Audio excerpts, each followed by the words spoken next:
اہل سنت دامت برکاتہم العالیہ اپنے رسالے ضیاء درود و سلام میں حدیث پاک نقل فرماتے ہیں، صفحہ نمبر 5 حدیث پاک نمبر 16، جس نے مجھ پر صبح و شام 10 بار درود پاک پڑھا اسے قیامت کے دن میری شفاعت ملے گی۔ صلو علی الحبیب صلی اللہ تعالی علی محمد صلی اللہ تعالی علیہ وآلہ وسلم۔ درود پاک کے فضائل ہم اس رسالے سے بھی الحمدللہ سنتے ہیں، بیان کرتے ہیں، ویسے بھی کانوں میں آواز آتی ہے۔ تو یہ کیا تو فضیلت ملے گی، 50 مرتبہ پڑھا تو مصافحہ کی سعادت ملے گی۔ ابھی ہم نے ایک فضیلت سنی، تو یہ صرف ایک مرتبہ عمل کرنا ہے یا بار بار کرنے کے ساتھ ہوتا ہے؟ یعنی زندگی میں ایک دفعہ 50 مرتبہ پڑھ لیا، یا زندگی میں ایک مرتبہ صبح و شام 10 مرتبہ پڑھ لیا تو یہ کافی ہے، یا یہ بار بار کے ساتھ خاص ہے؟ یہ کیا ہے اس کے حوالے سے؟ دیکھیں، سب سے پہلی چیز جو ہے اس حوالے سے وہ یہ ہے کہ جو بھی فضیلت ہوتی ہے کسی بھی طرح کی، وہ عقل کے ذریعے ثابت نہیں ہوتی۔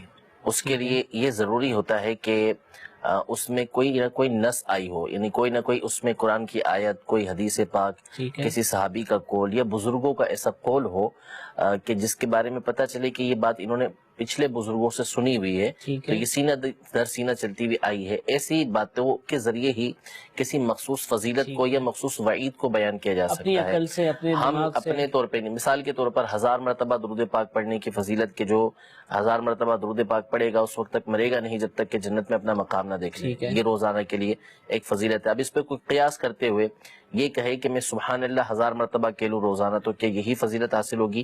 ہم یہ اپنی عقل کے ذریعے نہیں کہہ سکتے، ٹھیک ہے؟ تو اس لیے جو فضیلتیں ہیں وہ ہم اپنی عقل اور دانست کے ذریعے نہیں جان سکتے، مخصوص فضیلت۔ ہاں یہ پتہ ہے کہ نیک اعمال جو کیے جائیں گے اس پر ثواب اللہ تبارک و تعالی عطا فرماتا ہے۔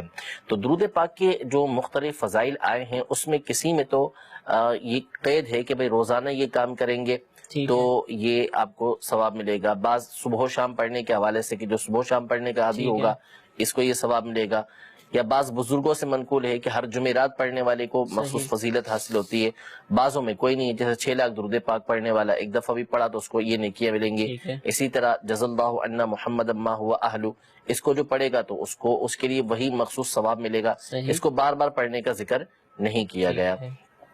تو اس لیے جو فضیلتیں جس انداز میں یا تو حدیث پاک کے اندر اس کو مقید کیا گیا، شرط لگائی گئی کہ روزانہ پڑھا جائے گا، تو اس میں تو ہم کہیں گے روزانہ پڑھنا، یا بزرگوں نے، محدثین نے اس کے تحت لکھا کہ اس سے مراد کل یوم ہے، یعنی ہر دن پڑھنے کا پڑھنا ہے اس کو، تو پھر اس میں یہ قید لگائی جائے گی، ورنہ ہم اپنے طور پر اس کو مقید نہیں کریں گے۔ ٹھیک ہے، اپنے طور پر، لیکن کثرت کرنی چاہیے درود بالکل دیں۔ یہ تو ہے کہ بندہ اگرچہ فضیلت ایک ہی مرتبہ پڑھنے میں حاصل ہو جائے، لیکن یہ تو ظاہر ہے نا کہ ایک دفعہ پڑھنے کے بعد دوسری مرتبہ پڑھیں گے تو وہ فضیلت حاصل نہیں ہوگی، ایسا نہیں ہے، اس میں زیادتی ہوگی، اس میں اضافہ ہی ہوگا۔ اور قیامت کے دن بندہ سب سے زیادہ حسرت اسی گھڑی پر کرے گا کہ جس میں اس نے اللہ تبارک و تعالیٰ کا کوئی ذکر نہ کیا ہو، یا جن باتوں کا اللہ تبارک و تعالیٰ نے حکم دیا ہے کہ یہ بندہ کرے اور اس نے وہ نہ کیا ہو، تو پھر اس کے اوپر اس کو حسرت طاری ہوگی۔ اللہ تعالیٰ نے قیامت کی حسرت سے محفوظ فرمایا۔